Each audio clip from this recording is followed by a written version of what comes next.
Hey, everybody. Welcome to Spice Runners Lounge. My name is Michelle, aka Glossy Bees, and I will be your host tonight. Well, let's put you in the host spot. Yes. There you go. Thank you. And then our guest. Yeah, we have a great show planned. We have actor Dominic Pace. Thank you so much, sir. Thanks for having me. Hello to all your listeners. Happy to be here. Thank you. You're welcome. Thanks for being here. And Eben is, unfortunately, he's on business trip, so he's out. So I'm in the driver's seat tonight. So and poor Jeff has and has the Rona. Yeah. It's all right. We'll fill in for everyone and make it. It's gonna be awesome. This is gonna be a great show, I think. Right. So. Exactly. So should we address the chat and see who's all here? Absolutely. Why not? And then we'll start getting into it. Sure. You got it? Or you want me to do it? You go ahead. Okay. So first of all, we had Jeff Rohde. Hey, Jeff, how you doing? So that was there. Yeah. And then we've got Joel.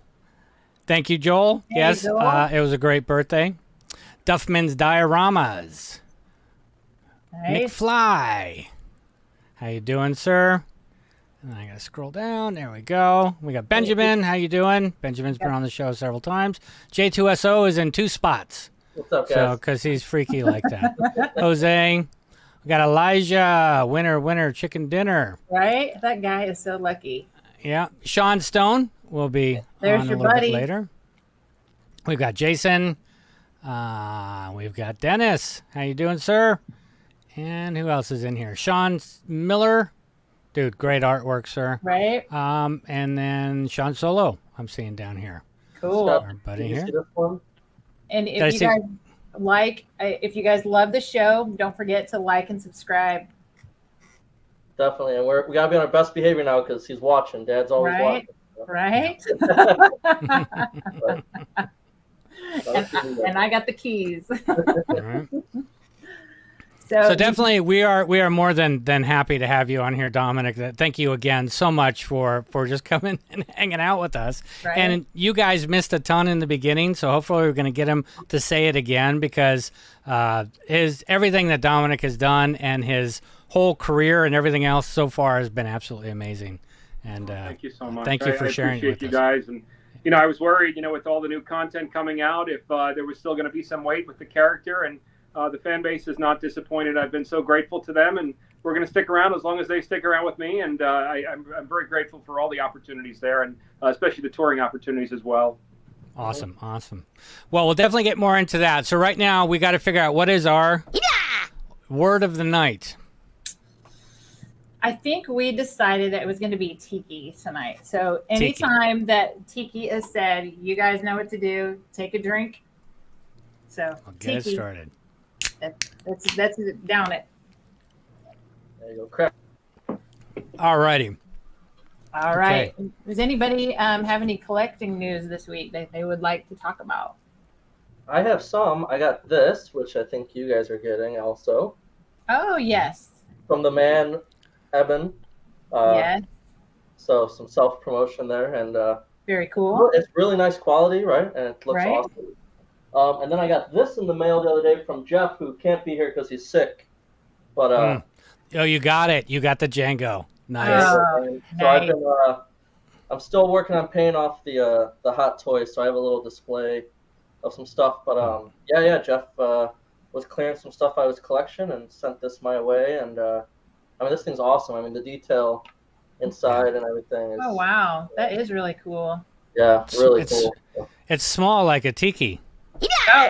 Oh, there we go. And I have a few other things on the way. I know Joel is nice enough to send me some piece parts to make a Commander Cody statue.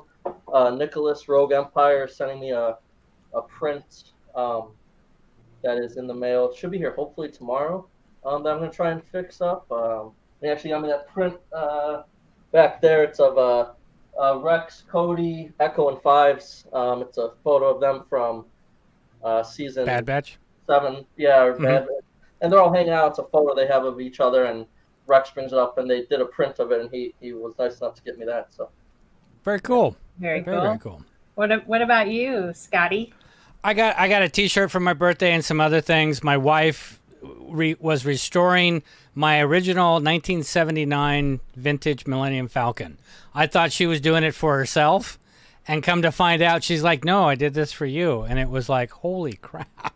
I was completely blown away by it because it was missing the cockpit and it was missing some other things. And I'm like, it's not going to be. It's going to be more trouble than it's worth. It's going to be too expensive. All that other stuff. She did the research, and from what you were telling me, she was reaching out to everybody asking, where do I get this, do that? And all she could tell me at the end was how helpful this one group was and how helpful Jeff's was. Because Jeff's really helped her find the stuff. I mean, we put the stickers back on it. It's got the canopies on it. It's got the guns. It's absolutely amazing. I was totally, completely blown away by that. Yeah. Cool. So it was very, very cool. And, of course, she's at work tonight. Oh, so whatever, dang. you know. Well, the only thing that I have been doing is you guys probably see this artwork here in the background. It's we see nothing. I finished this week for Joel, and Joel has been so kind to me, and he made me the K2SO. So I decided to draw him something. So this was just kind of like an exchange. And I'm giving it to him. I'm going to only do one print, and I'm giving it away as a gift. And there's only going to be 2 of those get sent out. So, yeah, nice. Very nice. That's what I've been doing. So awesome. Yeah, I like this, Benjamin. She sold one of your keyboards for missing Falcon parts. No. Hey, Dominic, are you a collector as well? Yeah, I collect the, I already have the complete set of the original 93 or 94 figures, including the Power of the Force there, the final 17, the last 17. So I have one of our maintenance guys as we speak. There's a really cool company called Planet Quest in Ohio, to where they have a 57-inch backdrop of all the card backs, the original card backs of the Kenner action figures. And that is matted in the back, and it's a shadow box frame about 57 inches high, where I'm going to get it lit up and have the shelves. I don't have all of the accessories of the original 94, but that has been my jam. It's just the original 94 figures to preserve for my sons there. I have a little bit of icons. I have the Luke Skywalker saber, the Han Solo blaster. Nice. But really, those figures are really special to me. And, of course, issue number 42, I have 3 of those, and that is Boba's first appearance in a Marvel comic there, a Star Wars Marvel comic.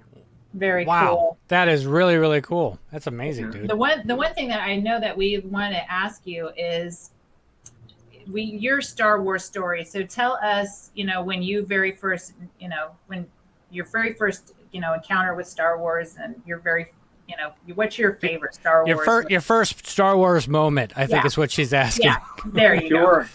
Yeah, my mother got me that big, I want to say 20-inch comic, the big Marvel comic of Star Wars. It's still, it's probably a 3 as far as the level of quality it is. But that and the Cantina playset really were my first memories when I was about 5 years old in 1980, right before seeing Empire Strikes Back. And I remember vividly the characters of Hammerhead and Greedo just by the colors that really stood out to me at that age. So it just meant a lot to me. I also had the alphabet board where I feel like my first word that I spelled was Jawa.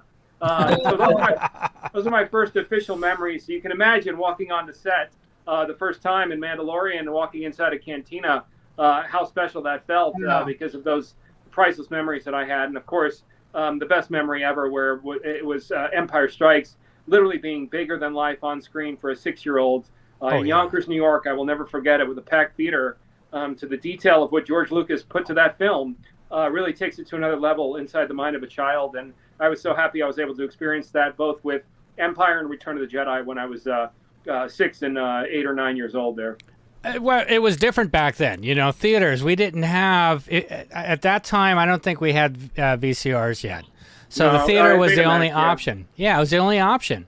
And kids today don't get to experience it. They just wait a couple, like me now. I just wait a month and then I watch it on stream. Yeah. Yeah, it was very special, and not to mention him being so ahead of his time with, all the stuff, animation there is just the detail that his team put to it was just incredible. And especially as a kid, it's funny because when you talk to your children now, they don't see it. Just like a Snoopy cartoon, they're just like, this is slow and boring. But when we were kids, it was the most magical thing ever. Well, and there was something that whole team did. That group. I mean, it was George's vision. But if they had gotten different special effects guys, if they had gotten different, the whole thing, it came together in such the perfect storm that we still, 45 years later or whatever, are still going. But that movie, this movie, you know what I mean? I love lots of movies, but those are the ones that have just imprinted on me like nothing else. So out of the originals, what would you say is, like, list them in order for favorites? Empire, Return of the Jedi, and then Episode 4. All right.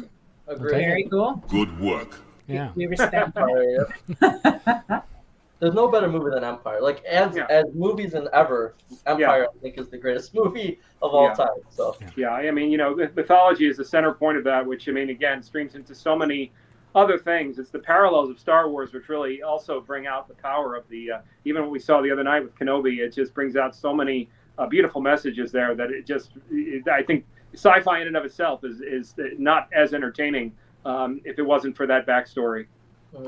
How did you want to know that you wanted to be an actor, Dominic? My mother, when we had chores, we used to, when Generation X, we had chores, we had a responsibility. She would play all of these musicals. And I was a good singer. I was never great, but I was a solid singer. And just perfect timing. I was 16 years old. I had my hair, if you could imagine. The handsome Italian, young teenage boy. It was just the perfect timing that she played these musicals since I was 7 years old, Fiddler on the Roof and My Fair Lady and West Side Story and Grease. And they were just embedded in my head. Les Mis, Phantom. That when the audition came up for Danny Zuko, I was 16 years old to star in my high school play. And it filled an audience of 850 people. I'll never forget the electricity. It was a lot different than the movie itself. The live theater of it was absolutely magical. I cannot even explain to you that level of magic and the adrenaline rush. I was a baseball player at the time, and I was thinking about college for baseball. I'm so glad I get to live through my son now, who's hopefully on his way to Division I. But I just knew that my arm, I got up to probably about 80 miles an hour. I knew that to a certain point, I was not this phenom. The adrenaline rush where I felt so alive from singing, from performing, and that transferred over into film. I would say very close to directors of NYU, Columbia University. When I dropped out of college, I went for 1 year and started off Broadway in a show called Tony and Tina's Wedding. But it's just the energy where you felt that you were in an imaginary world and you were able to, maybe similar to you being a painter, Michelle, to where you felt like you can create anything. And I feel like as humans, we are animalistic in many ways, but what a beautiful venue to where you have this sort of safe space where you can be and do whatever you want. And it was just so ridiculously therapeutic. I'll never forget an audition I had for Tom Selleck's show, Blue Bloods, in New York, and I was called back. I didn't end up getting the part, but it was just such a powerful audition. And I remember walking on the New York streets. I was on 22nd. I just wanted to walk the 20 blocks because I was filled with so much satisfying energy from performing this role. It was just so gratifying. I mean, anyone can do it too. If you're screaming or yelling or singing in the car, there's a way that you sort of feel invigorated as opposed to all the normal corporate crap to where, they make you very similar to a machine in this world, Mm-hmm. So it sounds like your mom actually got you started for the love of that. And so you still love musicals, right? Absolutely. At some point, I would love to go back. I was so honored to sing the national anthem in Tampa for Major League Baseball on Star Wars night about a month ago. At some point, I would like to join the stage. It's just, unless you're on Broadway, it just does not pay the bills. We're not doing community theater in our 40s. That's for sure. No, but the whole thing is your mom started you on it. You're like, yeah, whatever, I'll do this, and then you became an addict. Yeah, you wanted to hit that high again, and that what a great high that is. I think ultimately she ended up working for ABC, but she, at that time, especially for women, I mean, it was just very strict, even for men too. I know that Leonard Nimoy's father was disapproved heavily, along with Dustin Hoffman's father. I mean, you needed to get a professional trade after school, especially, with the baby boomers. So she, I think, was living through me. And again, I did not disappoint her. I left college after 1 year, but I promised to her I was not going to be sitting on the couch. I was hustling ever since day one in terms of getting the trades, the variety, and the backstage, and looking for different roles here and there. And I've been fortunate to have a pretty solid career since then. 19 years old, is more or less when I started professionally there. Wow. And so what was your first professional job acting then? It would be Tony and Tina's Wedding, but in film, I was repped by my agent was Maria Burton. She was the daughter of Richard Burton and Elizabeth Taylor, and I was flown to Singapore to do a very cheesy version with Miramax Film of that's Saturday Night Fever. And it's a movie called That's the Way I Like It. It's a fun film. It's just family friendly. It's cheesy as anything. But I play this very cheesy John Travolta with a wig, who's sort of the guardian angel to the lead character, almost like True Romance, like Val Kilmer was to Christian Slater. And I was flown to Singapore when I was 23 years old, and I was the only American in the first internationally distributed film from Singapore. It was picked up at Cannes Film Festival by Harvey and the brother there, Bob Weinstein. That was the first professional one. And a dream come true right after that, very similar to Star Wars, was I got to be on Kevin Costner's team in For Love of the Game, and that's what got me out to Los Angeles. I was one of his teammates.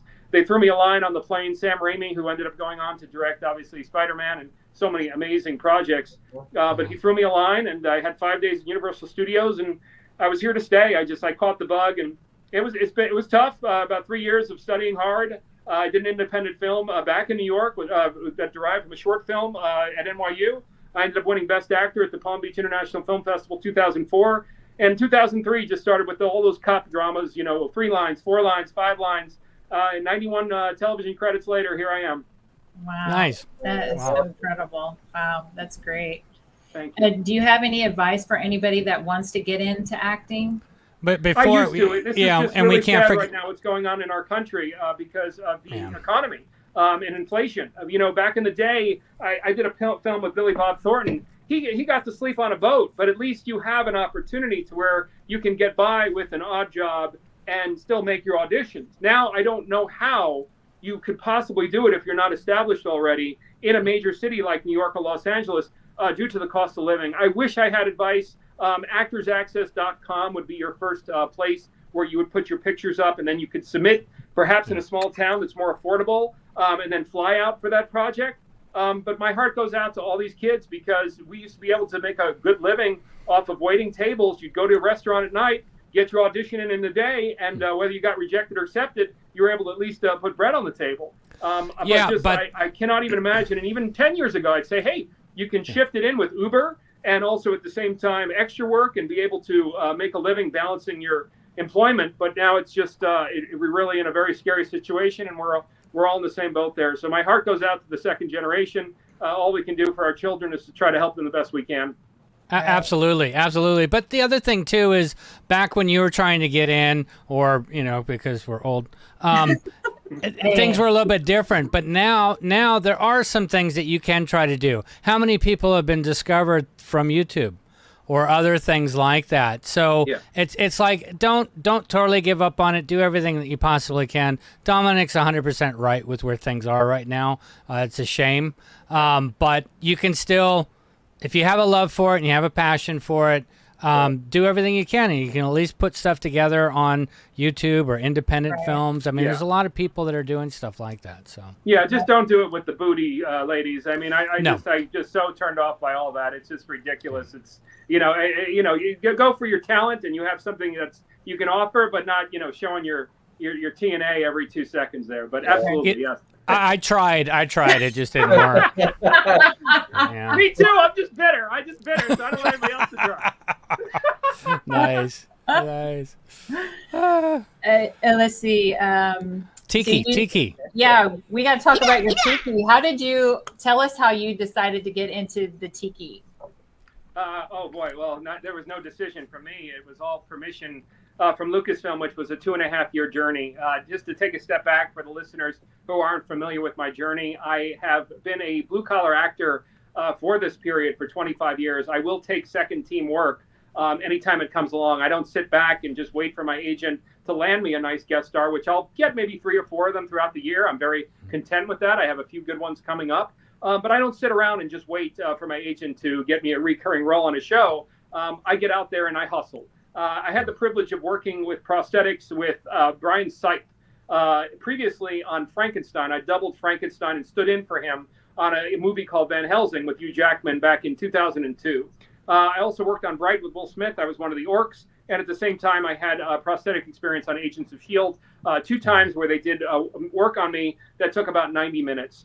I went in for a simple makeup test. I ended up getting this second team bounty hunter that was not credited. That was not given any opportunity whatsoever. But being a diehard Star Wars fan, as many Star Wars fan listeners might be aware of, I knew that the secondary characters, especially in the original Cantina, were extremely special. Not to mention the last 17 figures in 1985 with characters like Barada, Yakface, Amonamon, to where they had very limited screen time, but they end up becoming the most expensive and most iconic characters within the Star Wars universe.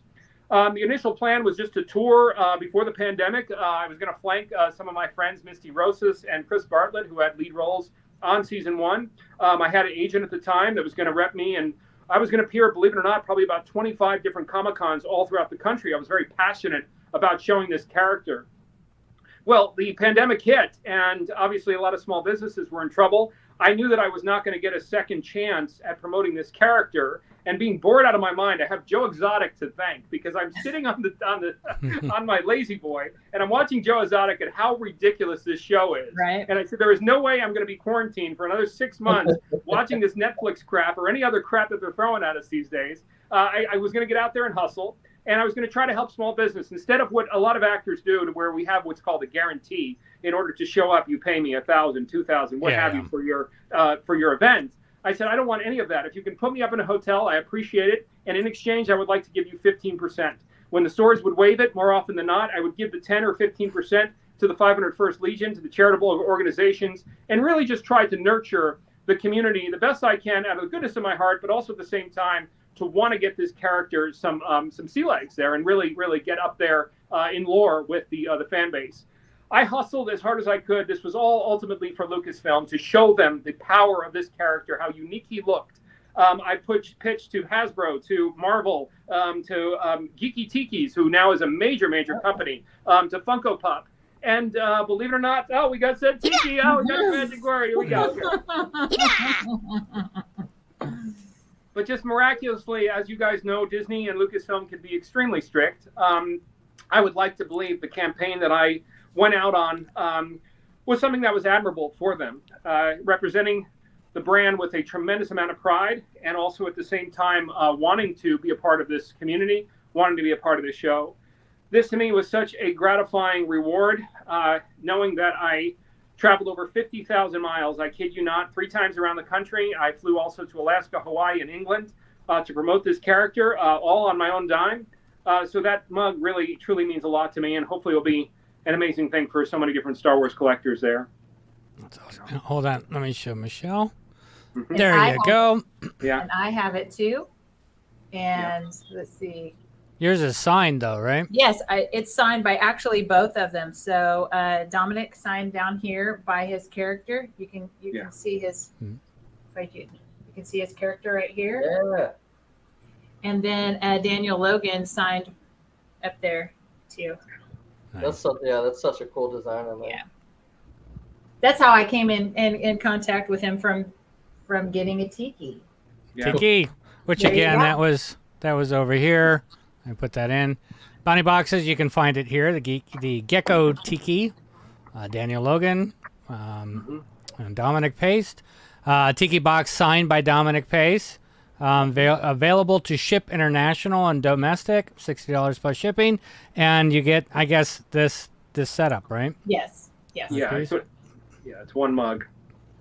That's cool. So yeah, I'm really grateful for that. We're very excited. They are making Mandalorian into a Marvel comic, which releases this next month, and issue number 3 will be chapter 3, where Gekko is featured heavily for the first time. So I'm just so excited to have him awesome. immortalized in the Marvel comics there as well. And we're going to continue it on. Lucasfilm, I have not been given any type of stop. So just the fact that I really think have clicked with a lot of the fan base all throughout the United States. And I think this will be a great collectible to have a first appearance of a bounty hunter in a Marvel comic. And we're going to go out and try to support small business again, and travel and just be part of the community. I've just been so grateful for this incredible opportunity. Absolutely. So tell us everything that you're not allowed to tell us. Yes. And I think one of the questions that Jason wanted to know is about the makeup, about the costume. Yes. Yeah. Yeah, I went to school for the special effects, so can you tell us about the process on the show, getting all that put together? And Sure. Brian Sipe, if you Google him, he is just a legendary prosthetic artist. He's absolutely amazing. Was $100+ million budget for the first season of The Mandalorian. So you can imagine Star Wars, Disney wanting to put all of their efforts in the best of the best. And Brian Sipe created Drax from Guardians of the Galaxy for every time that Drax was shown. He's worked with Rebecca Romaine Stamos, Arnold Schwarzenegger, tons of Marvel projects. He's just a master. He's a teacher as well to so many up-and-coming, aspiring artists in that field. He did a makeup test on me for 6 hours, and we just got to talking. I did not know that it was going to be Star Wars. He did a Greenpeace project in Atlanta to where it was a Gekko-like model. You can find it online. It's the original Gekko model, where I originally had bumps on my head. And I changed that. I requested, because they looked like boobs, to be indented. But that's where the nickname came from, because it was originally bumps on his head that derived from a female model from Atlanta when he was doing Guardians of the Galaxy. He put in about 2.5 hours of prosthetic work in me every single morning. And that's sort of where the light bulb clicked, that this was something that was going to be too incredible to pass up on in regards to not just wanting to let it go as an appearance, but to really see, to try to promote the character the best I can, to see if he can return to the show, or most importantly, also the merchandise, obviously, for opportunities within the Comic-Cons and also within the Star Wars community. So he put in too much work for me to just treat this as just another gig. Also being a lifelong Star Wars fan in season 1 of The Mandalorian, I thought that there was some special stuff, especially the fact that he was flanking Grief Karga during a major standoff. I thought that there was a little bit of backstory with that as well, potentially some backstory, and not seeing him die at the end of the standoff in Navarro. But Brian is absolutely amazing, and he's who I owe the entire casting to. Amazing gentleman, Brian Sipe. That's awesome. And you bring up a good point with, you having kind of you're flanking them, right? So you're behind. You're in the background, but there's a story there, like you just said, that could evolve, and your character isn't shown getting, obliterated by Mando or something. So that's the thing with these background characters. I think with like Jabba's palace and everything, you want to know what was Bib Fortuna up before Jabba's working for Jabba, and Fallacious and your character. So that's great. I love that. This character was known as Boobhead before then, right? and now you're going to be in Marvel Comics, like the transition. How crazy is that? That's awesome. Yes, exactly. Yeah, I said I don't think I was going to take credit for it if they left for the original design there, but I said, if he's a bounty hunter, he's got to be more menacing. I suggested a Zabrak, but I thought that was pretty awesome to give him. They just indented the boobs there and gave him 4 horns, which I thought was pretty cool. Mm-hmm. Nice. That's really cool. Did you have to sit in the chair very long, Dominic? Yeah, 2.5 hours. The prosthetic itself was, it's going to look really corny, but the prosthetic itself would be placed on and glued naturally, and then they would do this. They would work on the spray for about a good 90 minutes there or so. But just gluing it, and then also it took about an hour to get off each day. It was extensive, but again, the more I was in the chair, the more I just came to the realization that it just, any unique background character in Star Wars, especially a one-of-a-kind species, could have an amazing future. And I harped on that in every single way I possibly could, and did a lot of good with it throughout the United States there. Yeah, so I just wanting to show fan service, I decided to dress up as the character and stand hand in hand with the 501st Legion, who had supported me for the last 2 years in regards to bringing attention to this character. I went down for Star Wars Celebration for that Saturday, and for about 4 hours, I stood by their charity booth, the Starlight Children's Foundation. I believe they were able to raise over $30,000 that day for the cause in conjunction with the Mandalorian Mercs and Rebel Legion. So I've just admired them each and every day in regards to all the work that they do for their communities gratis. That really, to me, blows me away in regards to how generous these people are and how much they stand in 90, 100-degree weather to make a child smile or to help a senior citizen. They do just so much amazing things within their community. And I'm just so honored to be an honorary member of their costume group there. Wow, that's fantastic. Great. That's fantastic. Did you do any of your own stunts as well? Yes. So the stuntman, it's a very I've done stunts before on other projects, but what happens is if you're not giving a stunt contract, the stunt coordinator really ultimately wants you to be very careful because of liability. For me, I told him, it just sort of was this Rudy Rudiger moment. I said, look, just like so many different Star Wars guys and gals from the 80s, I've been waiting for this my whole life. And my biggest moment in the theater was Return of the Jedi with the skiff, where the first time ever in a theater I heard an applause. So for me, I wanted to go out 110%. And I was so happy to hear, even though I was just a small part of it, on how much The Mandalorian Episode 3 meant so much to a million different fans. When the Flying Mandalorians came down, all of that action going down, we were at level 10 energy for a good 2-3 days regards to that. And the hits that I took, and as far as falling, etc., I did my own stunts during that whole campaign. I wish that Deborah, such an amazing job with Kenobi, I wish she kept a few more shots in there. There was this sort of shot that was very similar to a stormtrooper. It would have been worse than a stormtrooper because I was literally 5 feet away from Mando, so I know why they had to cut it, but I was just so close to the camera, and I was mugging for the camera, but it just would have been this beautiful shot as Mando was protecting Grogu on this flatbed mover with the R5 unit, to where I was literally on top of him. I was not bashful at all. A lot of the other bounty hunters were, but unfortunately it was just so unrealistically close, even though stormtroopers miss all the time, that they didn't have that shot in there. But I was hoping to God they were going to have it, because Gekko I think he just looks absolutely massive, and he's extremely intimidating in costume, especially during an action scene there. Yeah, so I was going to ask, Dominic, how tall are you? Because in that photo with Sean there, I mean, your character is, even with, no horns or not, that's a big, intimidating bounty hunter, you know? I'm 6'4", 260 pounds. It has helped me and it's hurt me. Shows with Jennifer Love Hewitt or Christian Slater, auditions, unfortunately, even getting called in, they're not going to pair me up with them. But there was a nice guest star with Craig T. Nelson on The District, where the way they found out who the murderer was because the seat was pushed all the way back. So a lot of times, even with Barry, with HBO, I was the second team with the immediate group with the Chechens, where they needed all tall, big guys. So it helps me. I play a lot of bodyguards. I've got a fun one coming up with Fred Armisen on a new show for Hulu called This Fool. But it hurts and helps you because, again, they will not have you with Michael Chiklis to where you're dwarfing the star of the show for obvious reasons. 6'4". That's a big dude, man. I mean, and that was the thing, too, was I said, bounty hunters are big. They're strong. They are, massive, IG-88. So for me, wanting to market this character, I just had a lot invested in it because I just believed he would make such a tremendous figure in so many ways, And I picked the biggest blaster that day, specifically because remembering when I collected as a kid, I loved Dengar's blaster. I loved IG-88's blaster because they were big. They were fun to play with as a 5-year-old, as a 6-year-old.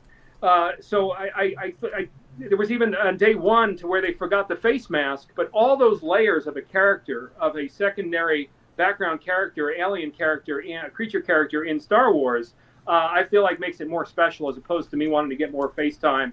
I really wanted to add those layers to the character, even the gauntlets, which I thought they were twice as big as Mando's. So you question as a kid, what do those gauntlets do? They're from the Pike Sentinels from Solo. That's where they were identical. That's canon. That's official because they were completely identical to the Pike Sentinels from Solo. What is that backstory? So just so many different layers, but I wanted to just add to that the best I could with marketing him. I think I did a pretty solid job to have him out of all the cast. I mean, even, well, Gina, they got all the politics and all that, unfortunately, God bless her. But you've got, the armorer who's not even on here, and you've got me as big as anything with Carl, and I just thought that was so special of that and so kind of them to be able to do that. And I'd like to believe it was just a little nod in regards to the campaign I embarked upon. Walt Disney himself, he came from a little town I drove through, Marceline, Missouri. The whole basis of Disney is believing in yourself and having that, literally that Cinderella story of sometimes you don't have the opportunity in life, but you create one yourself. And I think that's what I did. And I think I did it in a great way the last few years. Very cool. Yeah. Very cool. Let's see here. Michelle's got her notes. I know. Besides collecting, what do you do as a way to relax? Now I've been getting into reading and cooking during the tour. The one thing for me, I love being on the road. So I love American history spots. When I was in St. Charles, Missouri, when I was in Bismarck, North Dakota, or also Fort Clatsop in Oregon, I love the whole Lewis and Clark Trail. I love museums. I've been to I took my son's front row seat for the civil rights in regards to Martin Luther King's Civil Rights Museum in Atlanta, Georgia, the Rosa Parks Museum down in Montgomery, Alabama, the Underground Railroad Museum in Cincinnati, Ohio, Lincoln's his tomb in Springfield, and also his museum. And the Tiki Museum. But just all over the country, and then also heavily into pop culture. If you Google Dominic Pace movie locations, I have visited over 250 iconic movie locations all throughout the United States.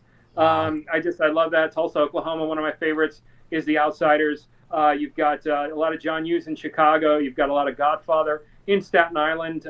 You've got Spielberg, legendary Spielberg, out in Martha's Vineyard. And you've got The Goonies and Stand By Me, and and also The Shining, and One Flew Over the Cuckoo's Nest in Oregon. I love all that stuff. So a lot of hobbies there for sure. And also Major League Baseball stadiums. I visited 27 out of the 30. So we have 3 left: Detroit, Toronto, and Miami. Dang. That was a good question from Rogue Empire. We could ask him that. It says, who's your favorite character, and who would you like to play other than your character, which is awesome? Thank you so much. Well, look, this is an era of strong women, and I support them 110%, but I don't know why we are emasculating men. It is absolutely disgusting. And I will say that forthright. I think it's absolutely disgusting. I think women need strong men. There is nothing about fragility in regards to that statement. But Han Solo, Harrison Ford, I mean, how grateful we are that it was made in the 70s, because if they redid it now, I mean, they'd make him a little cuck. And it's just horrible. And it really doesn't have to be that way. Women and men go hand in hand. Leia and Solo went pound for pound with each other. I don't understand where we are coming from in regards to this needing to build women up or anyone else in society up by putting other people down. It is a disgusting narrative, but Solo would be the answer. But as far as any other character, I probably have a few more pounds to go as far as the drop, but I love the Death Troopers. They are powerful. They are imposing. Their green little light there is amazing, and also their speech. Something with me, if Gekko were to have a character, I would not want him to have my voice. I love the layer of having a foreign voice, and the Death Troopers to me would be absolutely amazing. Cool. So if you guys out there that are listening and hanging out with us, thank you, have any questions for Dominic, please just throw them in the chat and say Dominic in the beginning so we know to grab them. Right, exactly. And then didn't I see in your story that you liked to bake as well? Yes.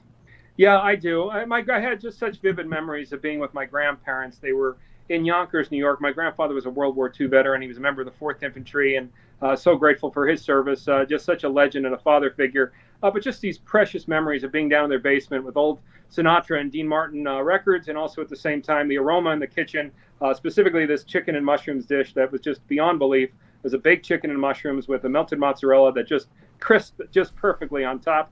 But yeah, I just do enjoy baking. I think right now, between the economy, between the division in our country, as far as everything going on, really, I think a lot of people right now are going back to just activities, everything from hiking to baking to reading, just to escape all of this ridiculous drama that is dividing us every single day. So it's just really sad. But the great news is, yes, I enjoy cooking. I just find that very therapeutic, especially during these times right now. Yeah, and you're making me hungry. Yeah, right? Exactly. He made was it a pineapple upside down?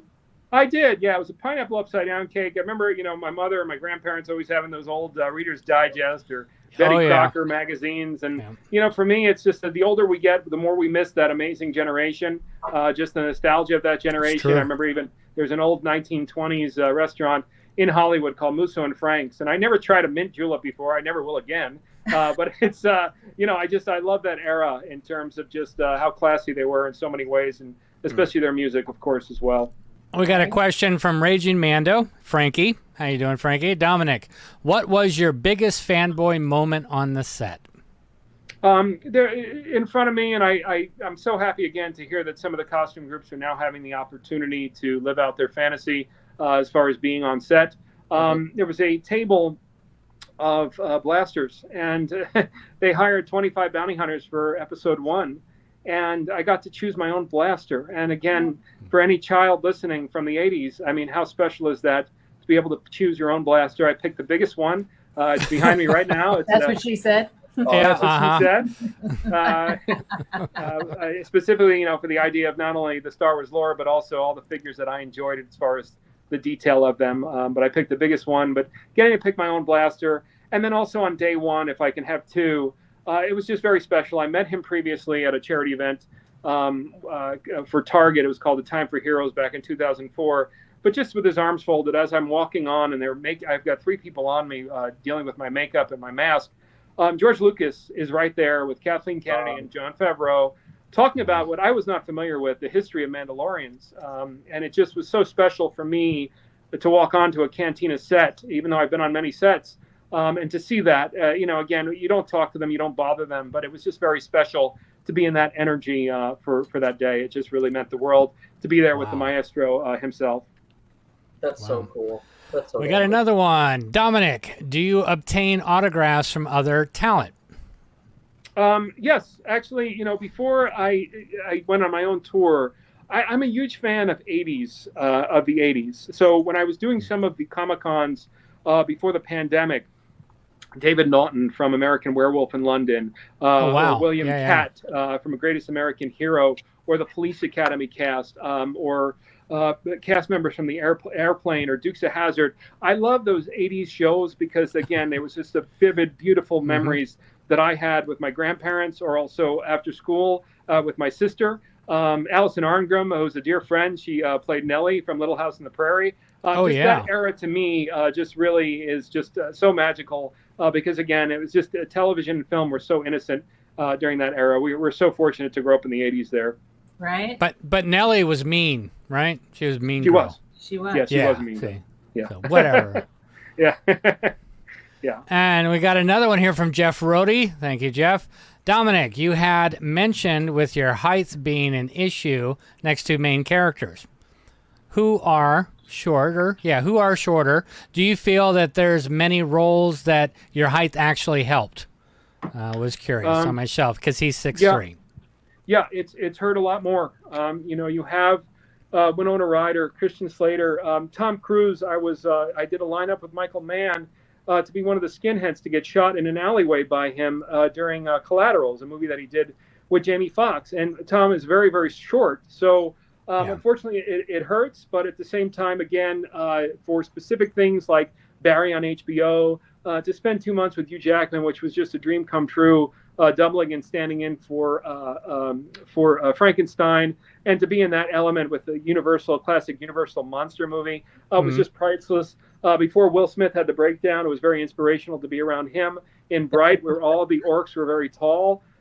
So I just think ultimately, Clint Eastwood, Tim Robbins are tall, and it has to be something specific.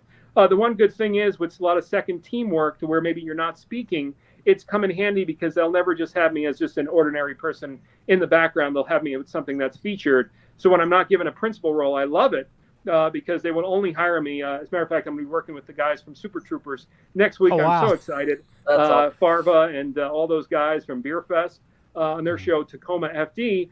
But it's a specific featured bit as a Belgian mobster. So all that stuff comes in handy when you're tall. But again, it's just a catch-22 because if the star is short, like a Sally Struthers, you're screwed. Did you want to talk more, Dominic, about your future projects that are coming up?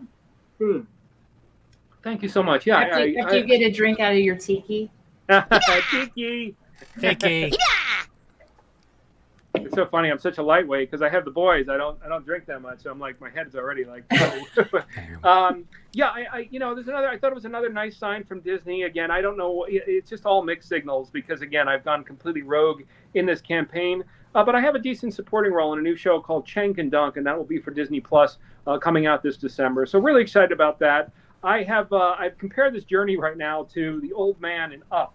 Not the lead old man, but the old man that you find in the forest who has been so obsessed with finding this diamond in the rough of a species.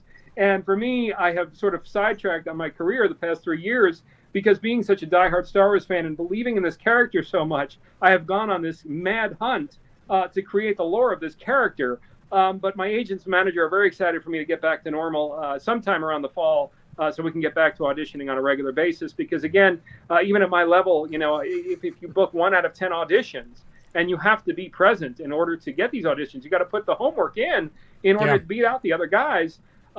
It's been really tricky. It's just I've just been so obsessed with getting this guy on the map, and I'm glad I've had some achievements between the comic, the Marvel comic, at least having his appearance, and also the Tiki. But who doesn't want to continue on within the Star Wars universe as a bounty hunter, especially with so much content being expanded now? I mean, I think it's a perfect opportunity to get on board. So that was the thought process. Nice. That's nice. And Jeff Brody was like, "Thank you so much, Dominic." So that's what that was. Wanted to make sure you saw that. Oh, thank you. Yeah, sorry. It's so funny. I'm finally hitting the age where finally the eyes are just starting to get a little woozy there. So thank you. Yeah, I just did that yesterday. You start getting old, and I was talking to a friend of mine. I'm like, I go, dude, it's the first day I can just kind of relax. I kind of feel like I feel tired, and he's like, do you feel like you need a nap? And I'm like, oh crap, I do. Yes, I've reached that age. Naps are good. Yes, so. I know. It's funny. It's like now I got to watch I made a mistake with the tour last year where I was just still eating like a guy, but now we even have to watch the diet to keep our energy all throughout the day, Do you work out? Do you have like a workout routine that you do every day, or? Yeah, now I'm strictly sticking to cardio more or less. I do try to work on the physique a little bit, but cardio just for the mental health and and then just circulation. It really I'm a big guy, and I feel so much better when I get that circulation going and get that sweat out. Being on the road there for so many days, and I have it coming up next month. I didn't realize, again, I just finally hit the age where my head will start getting a little woozy if I'm just driving, appearing, and sleeping. So I have no choice now. I have to get on. I don't know how some of these people, God bless them, around the country, I'm like, how are they wearing, so much weight sometimes? Because I will get a little woozy if I, now at 45, where, you start having too much coffee or too much chocolate or salt, Right. Woozy should be the word next time. Yeah. So sometimes 9 o'clock is a good bedtime then, right? That or shutting down food at 6, just to keep the energy, you wake up energetic. Otherwise, again, it's just, everybody's body is different, but just feel more lethargic now if I eat like a dude, like I have my whole entire life, Eat do you do any like meditation or do anything like that to calm your mind or do anything like that? I don't. I have been reading now, which has really been calming, and then also good cardio and good diet has really kind of kept me centered there. What's your favorite cardio? I unfortunately have that New York mentality where I just, unfortunately, I'm just going nonstop all the time. It's probably, it'll literally be the death of me one day, but I can't shut it off. Right. Yep, I get it. Yeah, you got to get that tiki mug in there. Oh. Yeah. No, actually, I mean, I wish I could. Thank you for plugging it, but I literally am going to be sold out by the end of August there. So I appreciate everybody. The good news about the Tiki, if you do own it, it's only going to be going up in value, specifically just because they made only a limited edition, a limited amount. So, and again, just the fact that this is the first appearance of a rare character in a Mandalorian collectible, I think it's really special for the fan base there. And that's it. Don't forget that. Yeah. I'll see if I can grab this and post it in the chat. Right. Did you follow the Obi-Wan series? I did. I enjoyed it very much. Just so you know, they had 25 bounty hunters for episode 1 of The Mandalorian, which was directed by Dave Filoni, season 1. Deborah Chow directed episode 3. Deborah Chow, at the end of this cantina scene where Grief is going over with Mando all the specifics on the new bounty, she wanted to pick out only 10 bounty hunters to be part of the standoff along with the stuntmen, because they were all not second teamers, they were stuntmen on that standoff, and she picked me, and not only did she pick me to flank Carl Weathers, so I owe her so much, but really just I felt like it was really up there with Rogue One. It's becoming like politics now, where you can't even debate anything as far as what was good and what was bad, but that episode 6 to me just really hit in such a way I did not expect it to. Right. I did not expect to see anything that night to where it was going to really move me. And there was a few moments there that really was, I mean, the epitome of grade A Star Wars stuff. It really was very emotional. And again, going back to the parallels we talked about with Empire Strikes Back in regards to the parallels of life, of brotherhood and such, it just was so incredibly powerful. Yes, I agree. I didn't know if you guys wanted to talk about the Obi-Wan series. Yeah. And, but real quick, Frankie had a quick thing. He was asking, which I know, Dominic, you talked about this in the beginning, but he was asking, Dominic, what is your favorite piece in your collection? So if you don't mind saying that. That whole series on Icons, I believe that was the name of that brand back in the late 90s, early 2000s, with Luke Skywalker's replica lightsaber. To me, that is just the epitome and the cornerstone of collectibles of Star Wars. So to have that, on that display stand, in my glass case, it just is so beautiful, and it just never gets old. Absolutely, I agree with that. That is a timeless look. There's something about it that you're like, it's just beautiful. Then, of course, Benjamin, if any of you are old like we are, you may know what this is. What is the flight velocity of a European swallow? Hey, Name that movie. Yeah. And I think Frankie had one more question real quick. What was Deborah Chow like? She is a favorite. What's the word I'm looking for? You come from the 80s and 90s to where Michael Bay, James Cameron, you had a tremendous amount of directors that were very passionate, but also this was before the whole Me Too harassment era in general, to where they were just yelling and screaming. Deborah is just very calculating to where she thinks her next shot out, and you can watch her think. But it's very much like William Howard Taft, the words of or was it Teddy Roosevelt, speak softly but carry a big stick. Yes, to where, Roosevelt. Similar to when I was on set, I had the privilege of being on set with Denzel a couple of times. You can hear a pin drop because you respect them. And I think everybody knew that they were part of something special.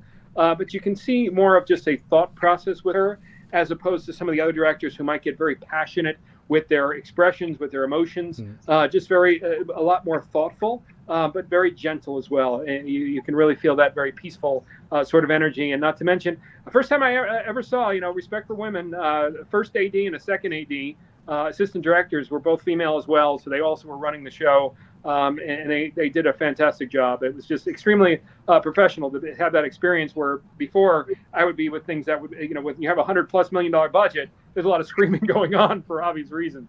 James Cameron in particular with Titanic, you can't blame him. I mean, it's a lot of money on your shoulders. Yeah. And Absolutely. you will never work again if you screw that up, Mm-hmm. Yeah. No, he's taking another drink out of the tiki. Tiki. I want a lot of the new stuff Disney's doing with Obi-Wan and with Mando. It's a lot of people involved behind the scenes are such big fans themselves. Even actors like you that are, you're building this character behind the scenes. You know what I mean?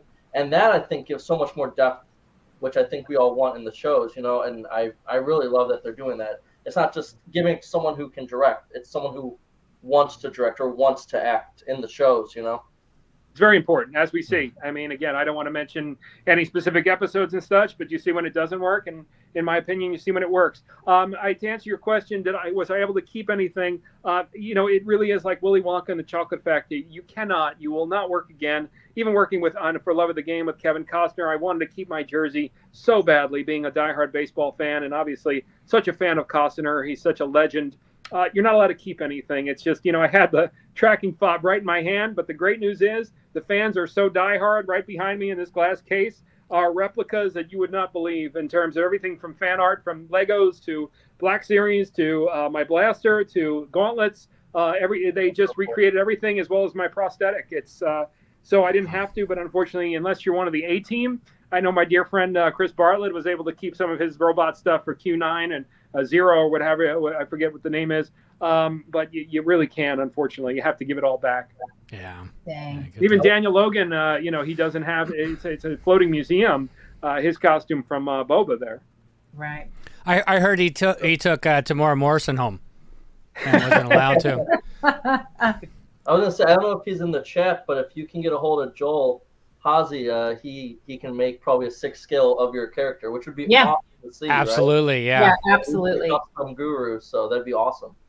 Yeah, yes. I'm so, it's so funny. I posted something a few days ago, because I know they're watching. As a matter of fact, they even said John watches. They, head of PR, and I said, well, good. I'm glad. But I can't tell you how grateful I am to so many of the fans between the fan art and also creating these customs of the figures. Because ultimately, again, Black Series, I think we're asking for too much. But, they had the Mithril there with, Horatio Sanz. And, obviously he was a guest star.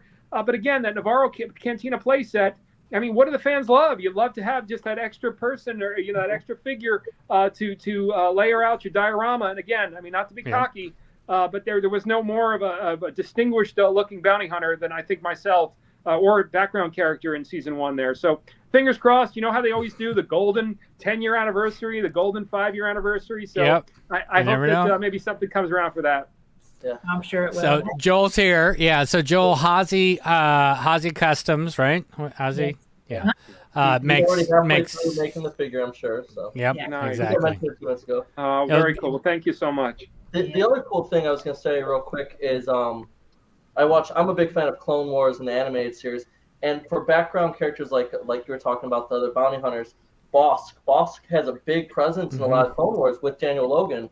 So that opens up floodgates for characters like yours. And it's funny because I'm not even thinking about that. I'll go even farther back with, what was that one little abominable snowman looking snaggletooth thing with the one tooth, where they did a whole episode on their tribe. So, even that in and of itself is big. So again, we don't know, I pushed the envelope about as far as I could. The one thing I can't do is have it float without any fumes, So my point is that they continue on with the show. And I also, I've been very fortunate, one of the few actors to where I have a career outside of it. There's only so much I can do to show them. But I'd like to believe with the release of the Marvel comic and having that appearance, and also doing a really awesome tour in Chicago, Grand Rapids, New York, Boston, Baltimore over the next month or so. And then the fact, again, that I was invited on Star Wars Night, which is something they have to approve to sing a national anthem for Major League Baseball. Mm-hmm. I'd love to believe that they say, hey, almost like a tryout for a third string player. It's just, let's see what the guy has. Let's see what he does. We know how strict Lucasfilm is, to where a lot of these things they would have right at the start said, let's shut them down. This is not something that should be allowed. But they didn't. So all you can do in life, it's just being on stage. I think all of us in corporations, it's like an audition where you need to show your employer. You can't, we're past the point of writing a letter to casting or writing a letter to Dave or John. But in my opinion, even with an athlete, is you want to show your coach. You want to show them what you can do.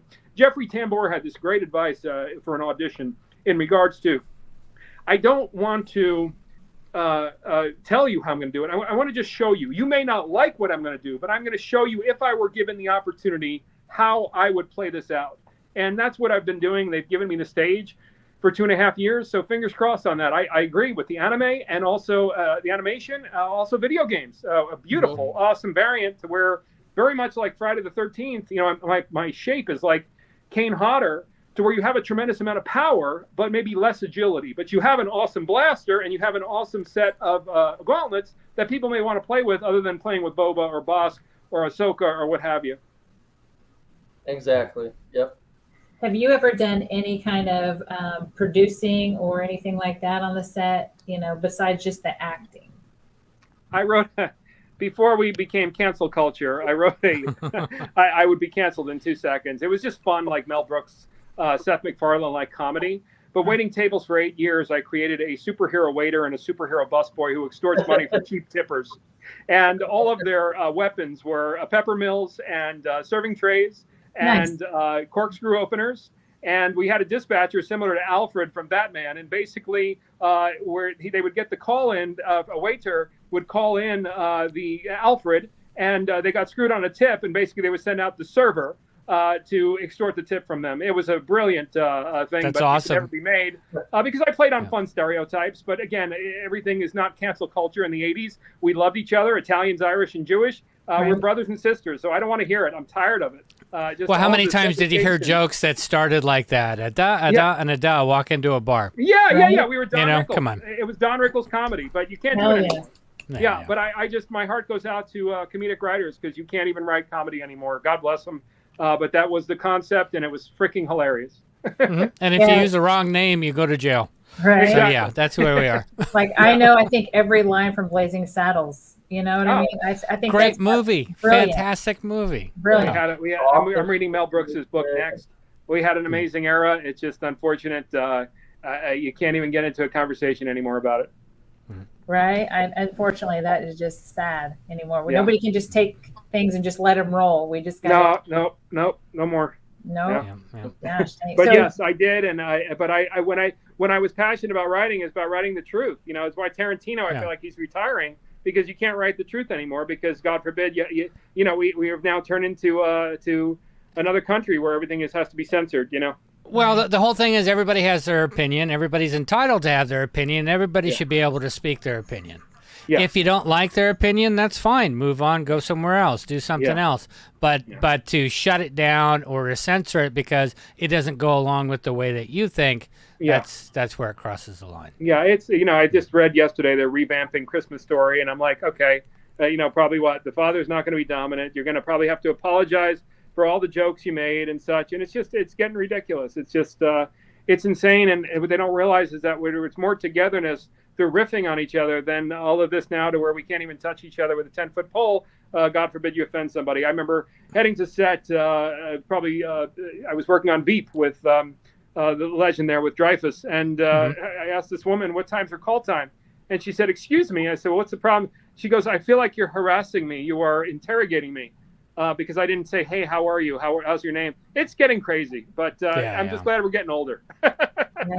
Right. Yeah, I hear you. So on that note, I guess let's talk about Kenobi. Go on the show.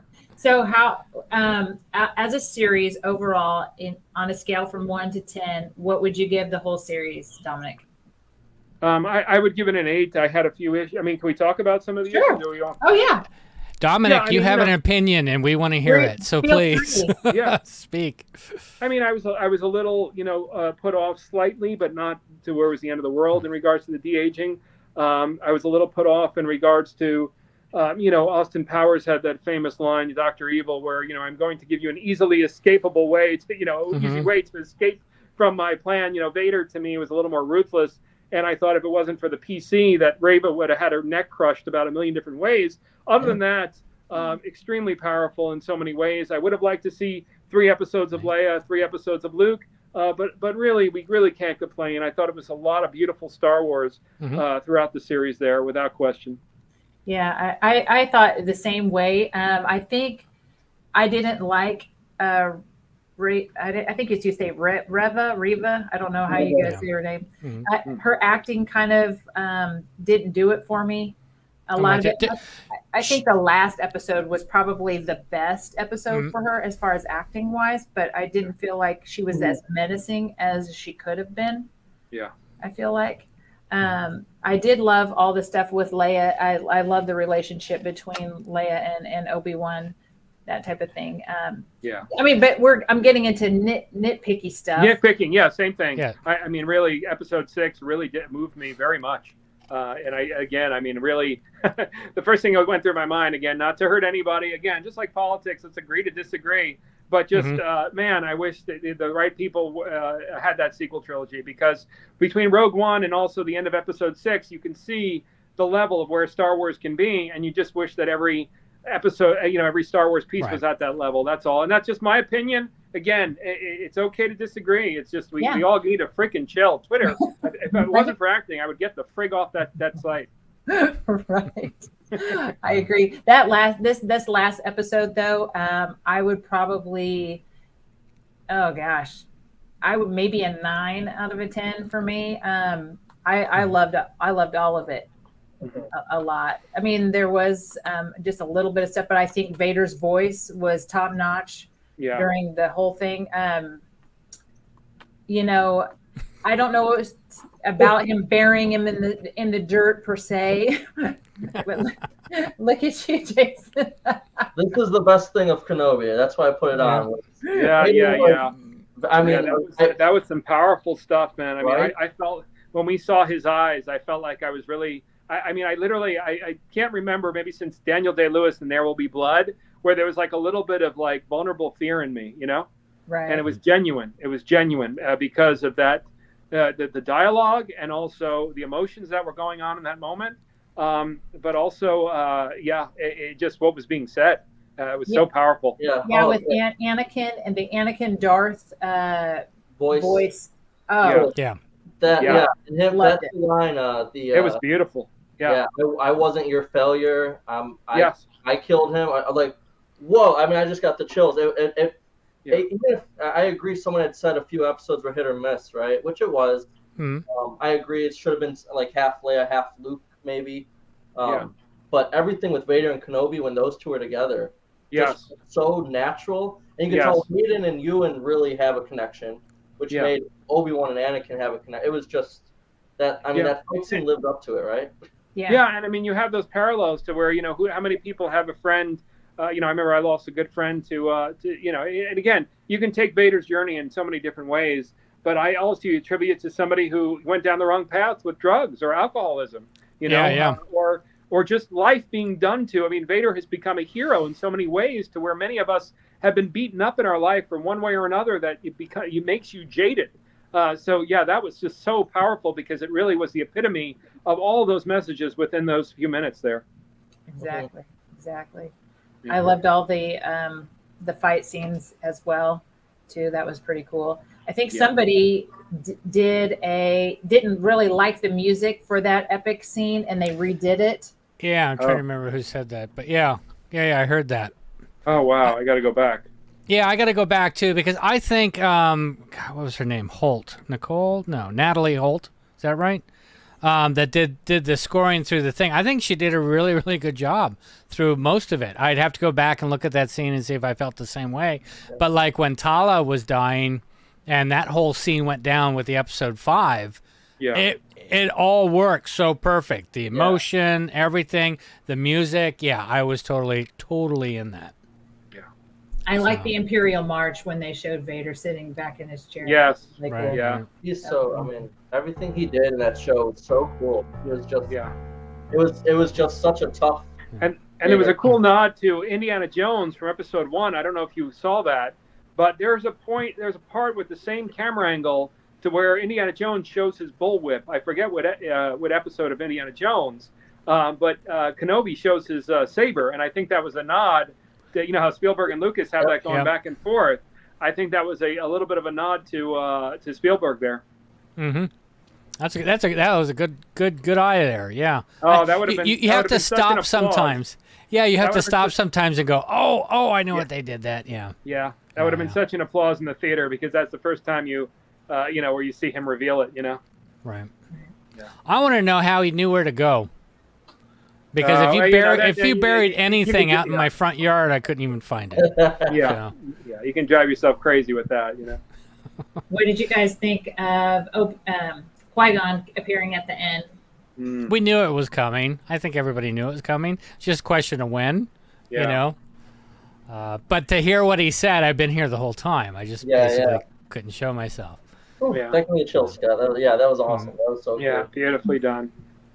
Beautifully done. Yeah, I mean, it really, when you think of a million different ways they could have screwed it up, I really. But again, I mean, I not to be negative Nancy, I feel like puts Book of Boba back in third place, because I think Mando and Kenobi really hit that home run, which has been, was so special, Right. Well, Mando brought the feels back for a lot of people. New character, which was good, but they did it right. I mean, they could have brought Mando in, and it would have been the Book of Boba Fett, and I think we still would have felt the same way we did about the Book of Boba Fett.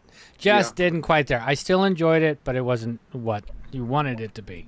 Yeah. But Kenobi, I think they did a really good job with it. There were some great moments, especially with Vader. Yes. Absolutely. Exactly. My goodness. Let's see what else here. I'm waiting for Michelle to try and figure out. I know, right? There you are. Just smile. Dean Cain. Oh my Dominic Pace. You guys That's ridiculous. I got to do it. So, did you give your kids the acting bug? Do you think? No, thank God. I feel like acting derives from a deprivation to a certain extent, and the one beautiful thing that I'm proud of is really giving them a very nurturing upbringing, to where there was no lack of there was no tension. there was no bitterness, there was no sense of the level of mental toughness that we needed in the 80s in order to, our parents and coaches and teachers were teaching us to survive. But also the beautiful thing about coming from that, that tough love, is also a very strong conviction in life. So it's a plus and minus as a parent, because you nurture your children and they may not have that level of conviction, but at the same time, by nurturing them and loving them, they are completely stable to where they don't need, like you see on TikTok and so many times on social media, all this need for validation. They, when you love them unconditionally, I take it as a compliment that they don't need that sense of approval from anyone. So I'm very proud as a father, but also I really ultimately would like to leave this town at some point. I just have been really disgusted with where the industry is going in certain ways, as far as becoming more political than just going back to the old 80s, where we see when it works. We see Top Gun get $400 million. We see Kenobi when you just stay away from any type of preaching, as opposed to just telling a story. But it's just becoming few and far between sometimes. So not only their own deep passion, but also to where the industry's heading. It's not the same as it used to be. What does he think about you acting? Is he like, that's my dad, or does he say anything like that? Because at a very early age, it was a very funny visual. One time I was getting shot up on Prison Break, and he was 3 years old, Bennett, and my youngest, and he just quietly turns and looks at me on the couch like, what the hell is going on? But no, I did a big stunt scene with this Bee Shark movie on Sci-Fi Channel, where they were my older one was there to watch the whole stunt sequence. And he comes to me after literally, like, I almost got killed because the guy I was fighting was a Russian special ops fighter, and he caught my neck on one of the kicks. And my son goes to me and he's like, Dad, do you mind if I'm not getting any reception down here in the ship? Do you mind if I go up? I want to just go on YouTube. So it's just because they're around it. It's just like being the son of maybe an NFL player. There is no magic of being around it. I remember being with the Roger Maris's sons in North Dakota, and they grew up around the St. Louis Cardinals, and it was no big deal to them, So. Do you happen to have any funny stories on set from anything that you've done that you can share with us? Any funny backstories or? Oh God, that's a good question. There was one time where I forget. When you get mic'd up, it's quite a process. So it was sort of this Naked Gun experience to where I went to the restroom. I just took this big piss, just peeing in the freaking urinal. And then I get back out and I go back on set and I'm like, no, I forgot to shut it off. Mm-hmm. But it could have been worse. You could have been there going dropping a deuce. Could have been worse. Yes, it could have been a lot worse. But definitely great memories. I haven't had too many divas I've been around, which has been really a plus because, again, when you come from the East Coast, to me, this is just a job. So it's been just some great memories. I can say, to a few of my people that really have inspired me have been Hugh Jackman, Chaz Palminteri, who was an Italian-American who started in Bronx Tale. He didn't get his break until he was 40 years old. Also being around Will Smith before the breakdown. Just an incredible level of energy. We were on set sometimes for 16 hours, and you're seeing these guys be movie stars for a reason, because even on the 15th and 16th hour, their level of energy is really second to none. But just overall, just amazing adventures. Being around Bill Hader on Barry for season 1 and 2, and Anthony Carrigan, who stars on that show with him, was just absolutely priceless. The greatest memory, again, was getting, after 10 years of hustling and working hard, my first guest star on NYPD Blue with Gordon Clapp and Henry Simmons. It just meant the world to me because I worked so hard to get to that point. But ultimately, again, it was just this whole entire journey has been based on meritocracy. And it's hopefully what I would love Lucasfilm to recognize as well. It's just, as we know in all corporations, it's becoming so PC to that they're not necessarily rewarding that all the time. It has to come out with, filling check boxes and things like that. So it's sort of taking the wind out of my sails as far as ultimately what the great feat was, even being up for Game of Thrones opposite Jason Momoa, was they hired the best of the best. And there was a tremendous amount of pride with that. So we hope that they continue that on with Hollywood history, just simply because that's what this country should be based on, is those who work the hardest deserve that coin. And it doesn't matter what you look like on the outside. Yeah, I also wanted to say Sean Miller was saying, very refreshing perspective. Thank you. So Yeah. that was cool. Before we went into Frankie question, who was asking what was the volume like to work The in? volume was really, and it was amazing because I was getting hit on 2 different ends on that day. It was the first day where I was doing a screen test in costume, and at the corner of my eye, I'm seeing the back of Werner Herzog's lair. And when I walk in initially, I'm walking in behind the volume, and it looked like the Matrix. There were these plugins to these 3 by 3 foot or 2 by 2 foot squares, and I'm like, oh my God, this has got to be a really cool Star Destroyer. I can't wait to see the other side of it. And I go around the side. And as I'm testing for Dave and John and Deborah for Gekko, and I'm doing this reveal on this sort of makeshift moisture farm set, I'm seeing my left hand there is the volume. And I had perfect vision, and my eyes kept deceiving me of how crystal clear this was. And the beautiful thing with it was, for anyone, every time we buy that lottery ticket, you dream of, okay, what am I going to get? Maybe a life-size Millennium Falcon and a soundstage. Right. That's what I want to get if I win $100 million. Well, I'll tell you, the dream would be to get a soundstage with 13 different channels with this volume, because you literally you can't. You even saw it in episode 6 of Kenobi. You know, if you look close enough, it's just amazing that it can put you anywhere in the world, and it's so crystal clear. They had about 10 guys look like from MIT working on it.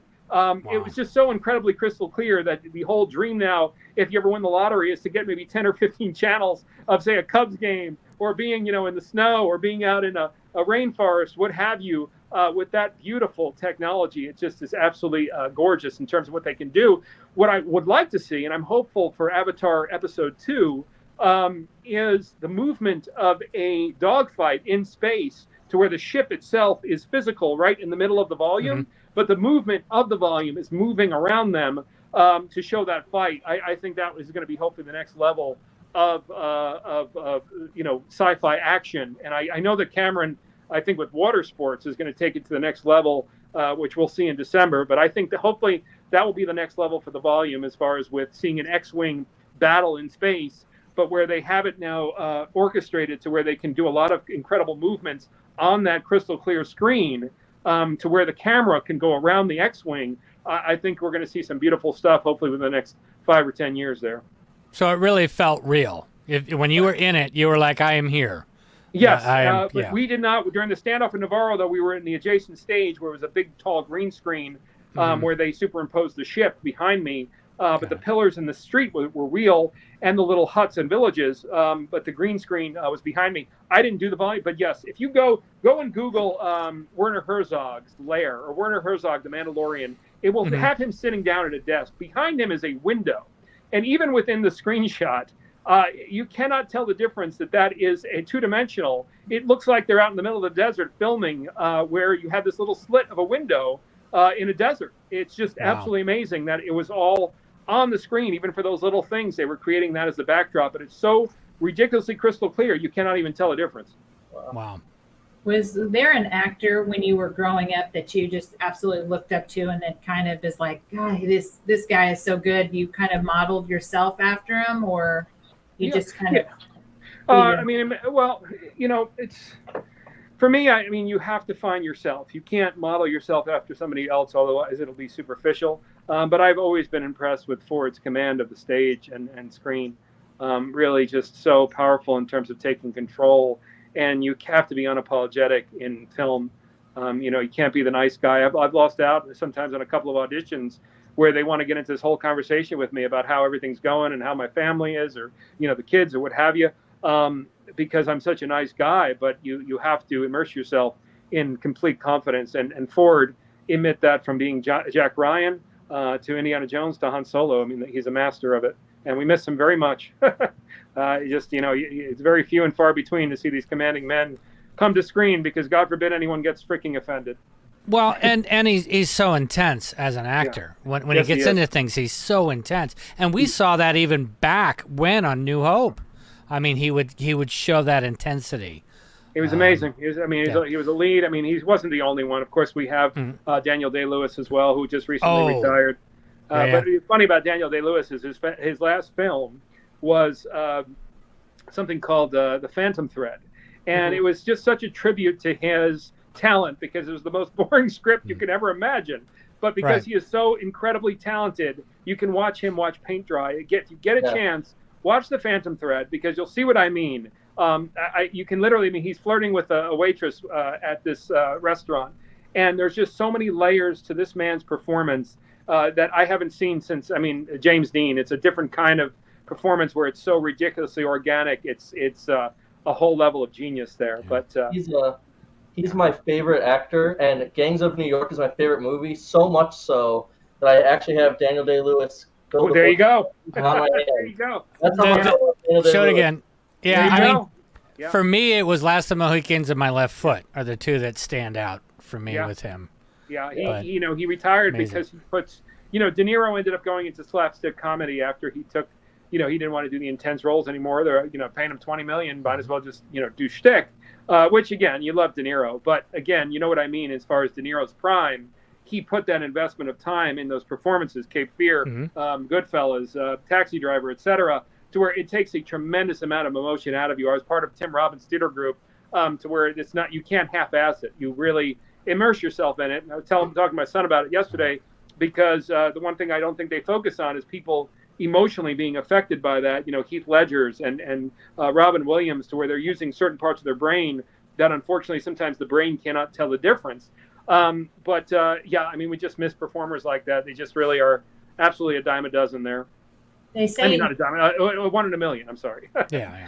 they say never meet your heroes. Have you ever met somebody that you were like, I wish I never met them because they don't act like what you had hoped?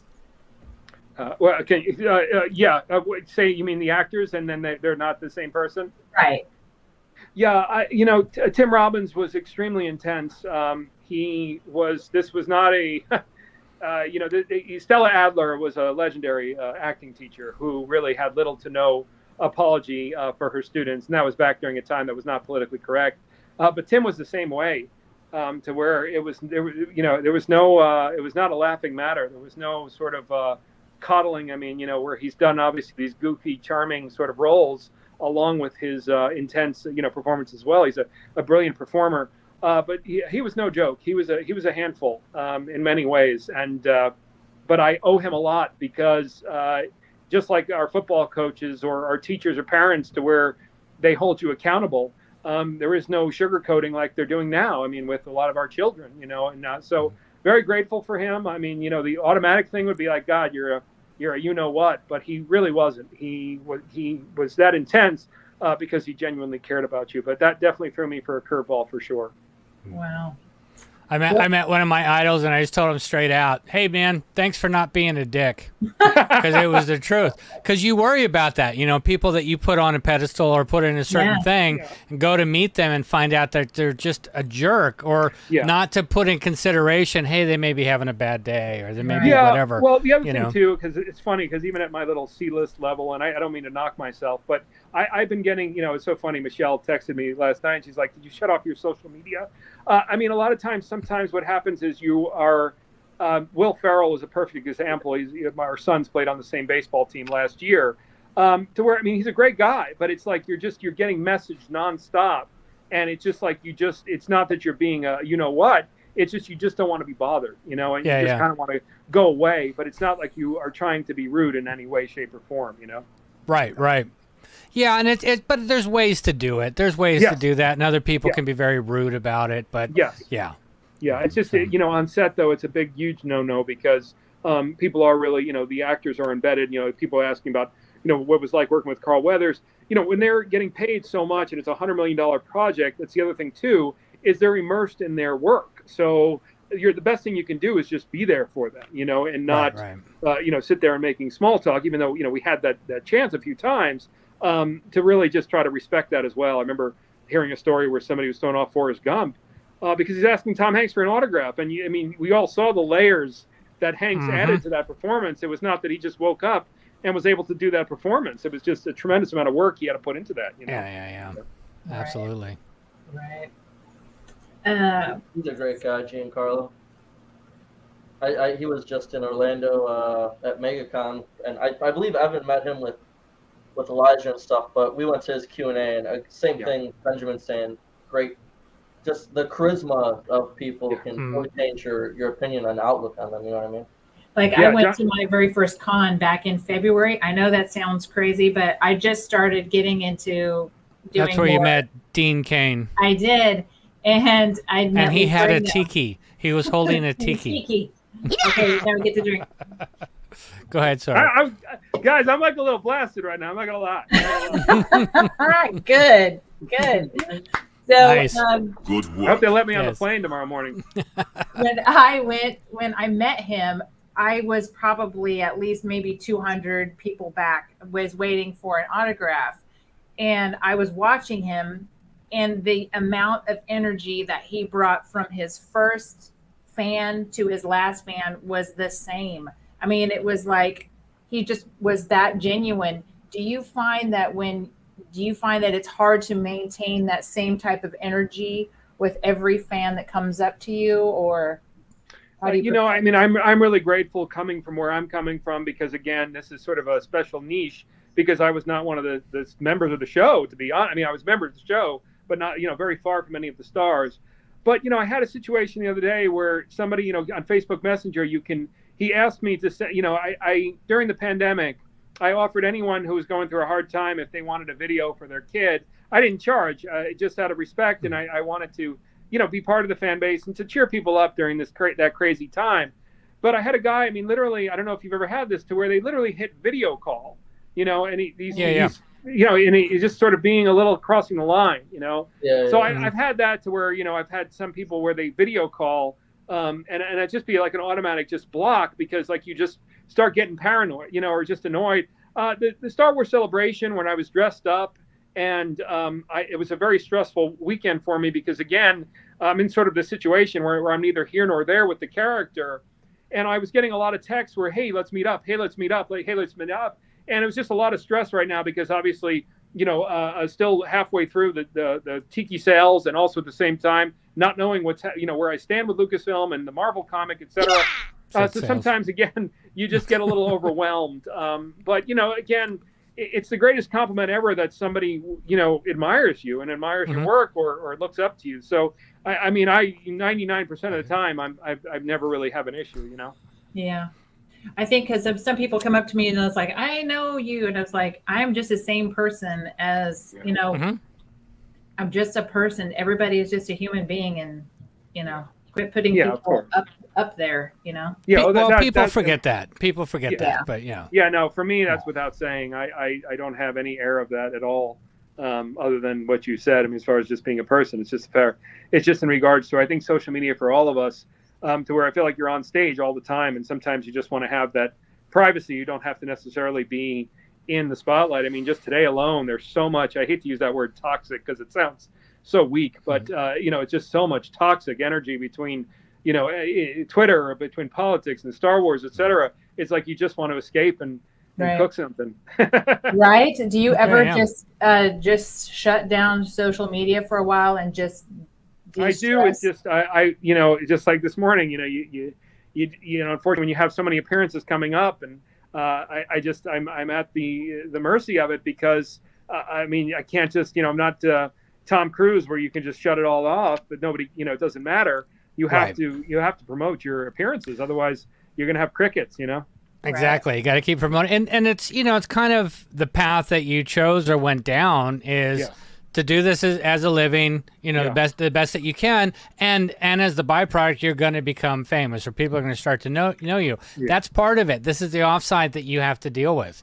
It's just the way it is, Yeah, absolutely. No, but it's just also frustrating. You can't, any opinion now. I'm more of a centrist in many ways, but you can't even voice it due to the fact that they have this system in place with social media to where everybody and their mother sees what you write.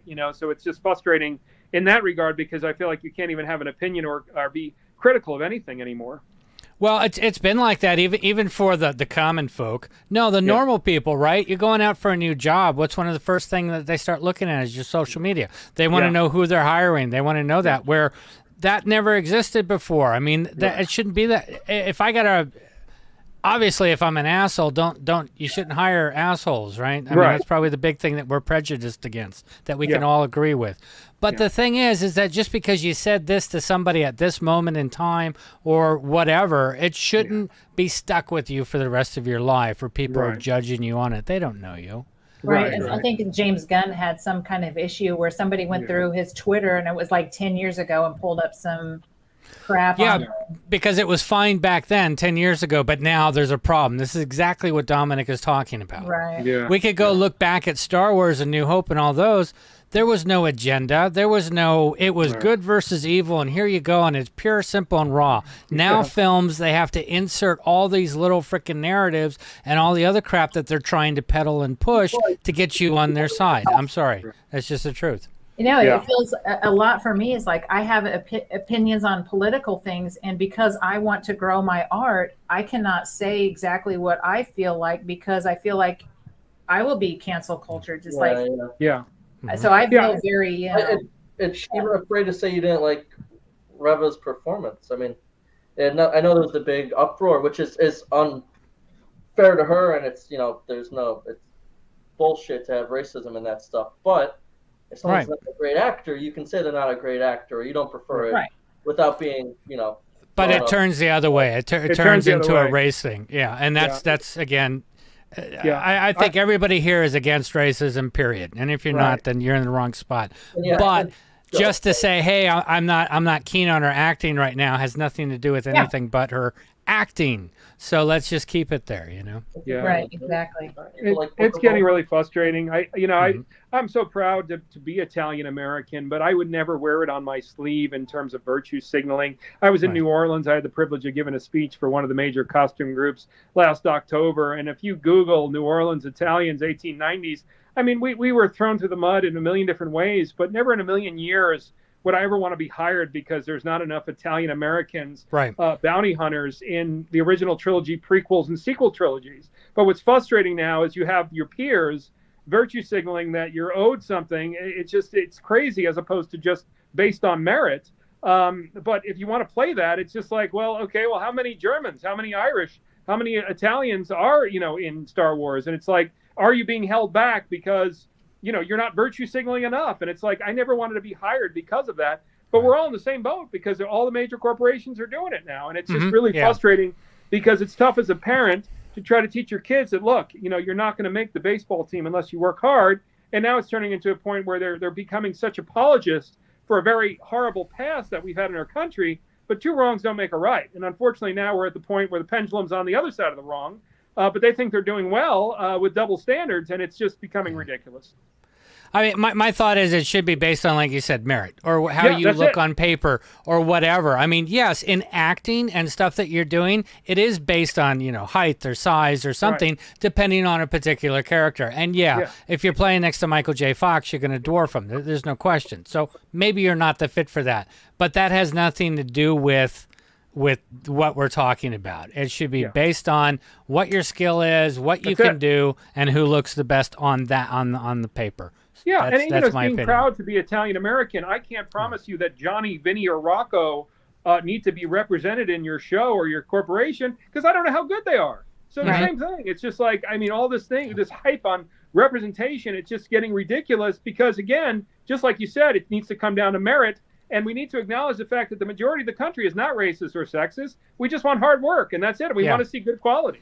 You want to see the right person for the job, to do the best job that they can possibly do. And it goes for everything. That's it. But it's just crazy how we are talking nonsense right now to half the country. And it just does. I mean, I never in a million years did I think that my final point to where I have a really strong resume, that we'd be at this point now. It's just absolutely insane. We had a question that says, Dominic, what are your thoughts on people saying that someone's acting is not up to par? I feel that they should fall more on the director. They ultimately decide what take is to be kept, correct?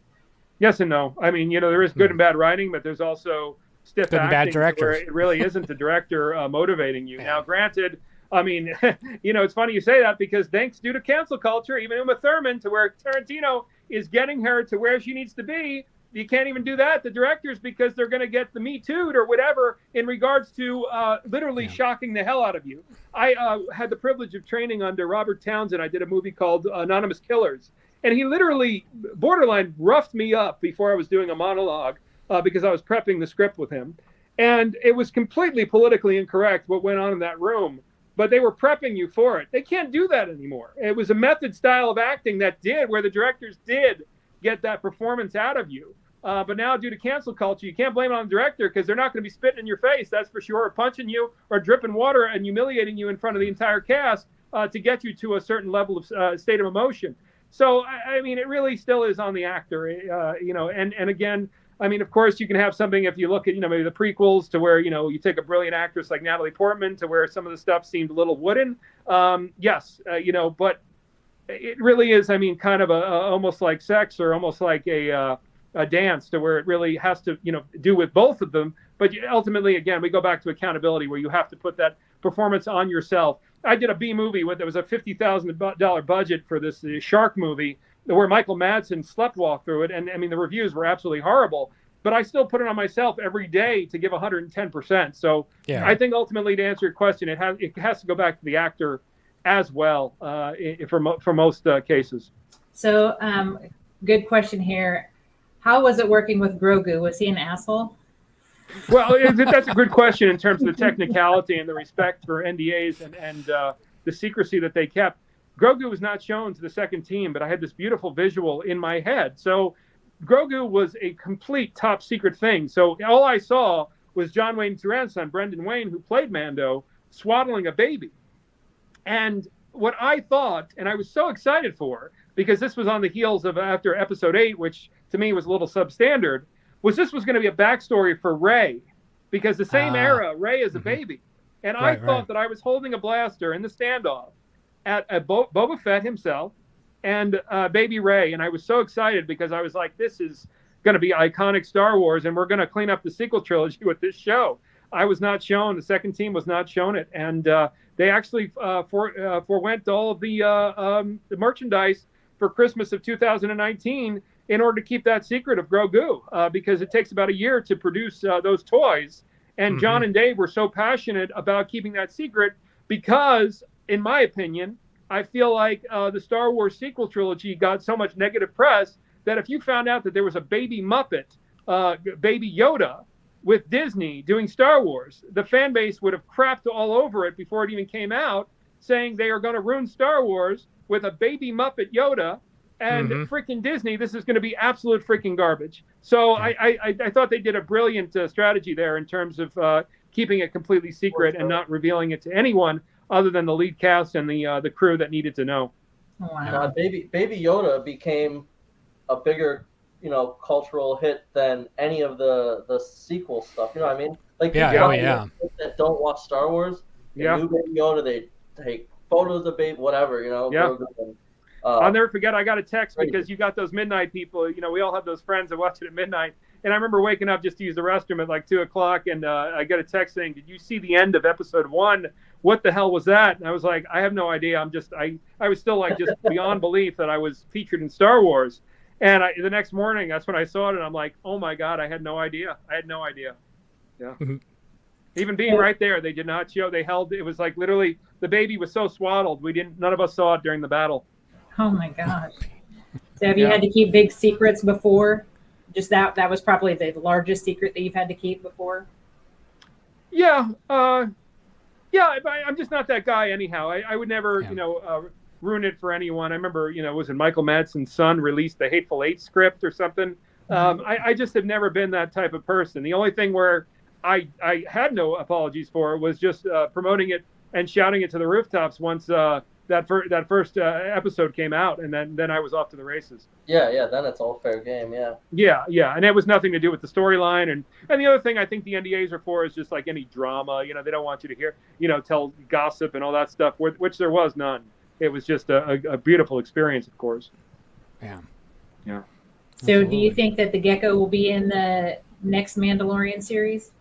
I really don't know. I mean, I if I can sort of explain, the one analogy that I've been giving with my campaign is you have two different types of employers. If you hire me as a cashier and that is my job. And the next day you come into work and I say, hey, Michelle, I just want you to know I retiled the bathrooms. I repaved the outside. A friend of mine is big into plumbing. I ended up fixing some of your pipes under the sink that I saw that needed fixing. You have two different types of employers, and I believe they're literally split down the middle.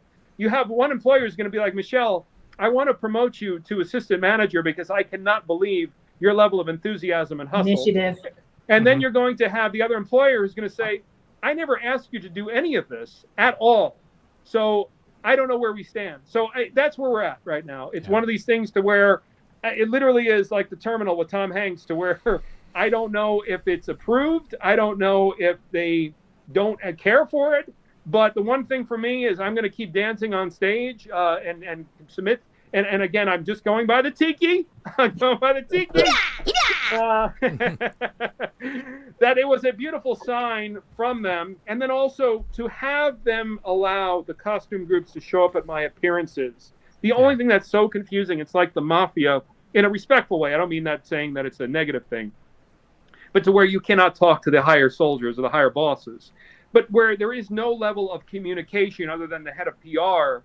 To where it's very just sort of glib as far as what they respond with. As long as you're not doing anything wrong, they have bigger fish to fry. All we're doing is, again, representing them like we belong, and we are part of this brand. The one thing I promised myself when I was 18 years old was that if I ever achieved any type of celebrity at all, I was going to try and help as many people as possible. On Sunday, I'm working with Make-A-Wish Foundation. I'm giving 10% to their cause in Salt Lake City, Utah. We're working with the Cerebral Palsy Foundation, with the 501st Guild, with the New York Garrison, and that's going to be in Long Island. We're giving 15% to another store in New Jersey as well, helping small business and just trying to represent the brand the best I can. But at the end of the day, after this comic, that sort of is going to be my bow. It really is going to be up to them because I really genuinely have to return to my career here as well. How often do you travel every year? I mean, is this pretty new just with the tikis? Yeah, I got to be honest. I mean, I do love it. I've been invited to Hawaii in October. I mean, how could you not enjoy, the travel? LA again, of what it's becoming and all the politics and a lot of half the shows, which to me are just really not very appealing due to preaching as opposed to just quality. It's not about the talent of the writers or the actors. It's just the fact that nobody wants to be preached to. If I was given a script and I told you I produced a movie about a strong, independent Italian American, who cares? Nobody cares about it. It's just they want to know what the content is of the character of the character itself and what the storyline is. They don't want to know that sitting there that I'm going to be preaching to you every other sentence. So I've just been really happy to be on the road. There has been a lot of traveling, but I love it. I just love being out there. It really is extremely peaceful. The driving has been just heaven. I just had to change the diet because, again, that road food, much respect to all our truckers. You've got to watch that salt. And unfortunately, I just hit the age to where you can't do that anymore. Well, if you use Himalayan pink salt or like the Redmond's, which is that kind of salt, you can have lots of that. But table salt, no. Yeah, or just any. But the problem is, it's just all the gas stops. It's all just crap salt. Infused. Yeah, it's garbage. Yeah. Right. We call it crap salt now. Yes. That's the way. And by the way, Rick said hello. That's Left Coast Graphics. He's like, please tell Dominic I say hello. Rick was amazing. I cannot tell you how many companies created this amazing fan art. I've done very well with them. I was a huge client of Rick. What he created for the fans was just amazing. It's just ultimately, I never wanted to cross the line. I just wanted to show Lucasfilm how marketable this character can be through some of the fan art that people created. And Rick was, from stickers to pins, I was signing everything. It was quite an amazing campaign. That's awesome. Well, you definitely have a lot of backing behind you. I mean, everybody here is enjoying this. I know it's not a lot, but this video is going to continue to live on. The tiki stuff, all the stuff that you got going on, man. I think we all definitely wish you the absolute most success you can get out of this, for sure. Oh, thank you. In Arkansas, Kapow Comics, there's such great people in Little Rock. Funny story with Kapow Comics. You've got football on the weekends, and you also have church, and I think I appeared there on a Sunday, so it was slim pickings there. But we're going to see what the momentum is from this comic in terms of how much the fan base responds to it. and then I'll decide whether or not I want to go out and hit the road. But it has to be worth my while. I'm very affordable in terms of my autograph and such, and I love being out there. But there needs to be a pulse. It's just I'm intimidated because of all the new content. But I'm hopeful that issue number 3 of Marvel's Mandalorian will hopefully be sold out beyond belief, because that'll be Gekko in there. Can you say stalker? Reggie Mando. That's 10 minutes from my house. Stalker. Oh, awesome. Yeah, they're good people over there. Great people. It's every comic book store has just been so welcoming. Awesome. Yeah, that's great that you're able to team. I used to do Mandalorian mercs. I'm retired now. I haven't done it in a few years, but I love that you're able to team up with them. Do these events. It just really brings that extra layer to it. And the majority of them, I mean, everybody's just been absolutely amazing. Every now and then you'll get a bitter one, or again, I remember giving this speech down in New Orleans, and somebody was offended because I was talking about accountability over these words, privilege and equity. And somebody from the group was like turned off by it. But ultimately, I make no apologies for that, by the way. But ultimately, everybody has just been so incredibly welcoming and so supportive. It's awesome. Yeah, absolutely. Very awesome. cool. Very cool. Oh, Do you have guys. any other big projects coming up, Dominic? I'm really excited. Fred Armisen is such an amazing talent, and this fool. Frankie Quinones he's like the next up-and-coming Cheech Marin for a show called This Fool on Hulu. Oh, really? And that's going to be August. September will be an air date of Tacoma FD. I've got a movie with Jason Patrick. It's called Bonded, and that should be out at Netflix hopefully within the next year. I've got one spot with Joey Patone where I do a stunt, and that is it's not the Wheel of Time people know of. It's called Scroll Wheel of Time, which has to do with rap stars going back into the past, visiting legendary musicians such as Mozart and that sort of thing. So I've got a really fun little bit in that. And then we need to get back to work, and that's going to be August. Might do a little bit of a campaign here, like I said, with the Marvel comic in September, but just a lot of respect for the holidays and football Sundays and Saturdays. But hopefully a couple of Comic-Cons at that point I'll reach out to and see if they can pick me up so it pays for the trip to travel a little bit with the comic there. Did I see that you did any voice characters in cartoons? Did you do any voice characters? I had the opportunity. The commitment for that is absolutely beyond amazing. It is 3 or 4 scripts each and every day, and I just was not able, being a new parent, to keep up. I was with an A-list agency about 10 years ago, and for me, it's also about the screen time and wanting to establish myself as a television actor there. So I was slightly interested in it, but I didn't pursue it, even though I had an amazing agent, but a tremendous commitment to where they read about 50 to 100 people for major roles, and they're giving you 3 to 4 scripts a day, which is a tremendous amount of work to lay down that track each and every day. So no, but really mostly guest stars and co-stars on TV crime dramas there, more or less. Very cool. Very cool. Yeah. Oh my goodness. This has been an awesome interview. Right? Mm-hmm. Yeah, and we can't thank you so much for your time. We definitely want to be respectful of that. Yes. But again, any last questions, guys, out there you have for Dominic or Michelle or Jason, anybody? Dominic, you did say you had only a few of those tiki mugs. Yeah. Left, right? There's only a few left. You got to be careful with that, yeah. Scott can put the link up for sure. Mm-hmm. GekkoTiki.com, GekkoTiki, and I have about 8 left that I'm able to ship out individually. The rest are committed to all the different cities that I'm visiting back on the East Coast, including Grand Rapids and Chicago. And then that's it. Hopefully for the collector, the value will really shoot up after that point, because I know on my end I'm sold out, and I think Geeky Tikis themselves have just a limited amount as well. I don't know what I did here, but I did something. But yeah, this is the if I can blow myself up without sharing everything. All right, so yeah, there's this. Now, is there any other place people can find you, Dominic, that you want to share? Sure, websites? Dominic Pace 1 on Instagram, Gekko the Hunter on Twitter, and then also Lair of the Gekko on Facebook there as well. Got it. Awesome. Cool. This is so freaking awesome. Thank you, guys. Thanks for having me. I hope you guys have a great weekend. I'm off to Salt Lake City, Utah, and then hope to see you guys in the future there, without question. There, hopefully we'll be in your town there pretty soon. Absolutely. So, I mean, if you guys are ready, I guess we'll wrap it up. But Yeah. Dominic, don't bail out. Just hang for a couple minutes afterwards. And everybody good with that? Yeah. We'll do that? Okay. So, again, thank you guys so much for hanging out with us. Dominic, absolutely amazing. Yeah. I guess Thanks we'll for see you next supporting- time. Thanks for supporting my very first hosting. Yes. Shout out to Evan. To Michelle. Hope you are doing a good job. And then best wishes to Jeff's. Hope you're feeling better. And And I did want to say real quick to everyone, I know I took off a couple weeks ago. You know, crap's been crazy with life. I know everyone has stuff going on. So I just want to say, everyone in the chat, you know, we're in this together. Most of you guys know me on Instagram, Facebook, whatever. Reach out to me if you need to talk.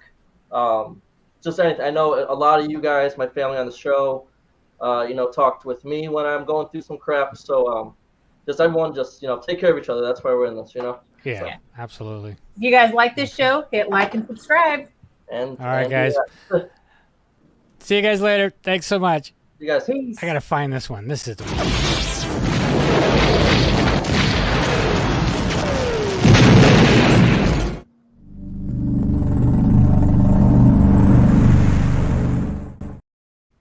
How did I know you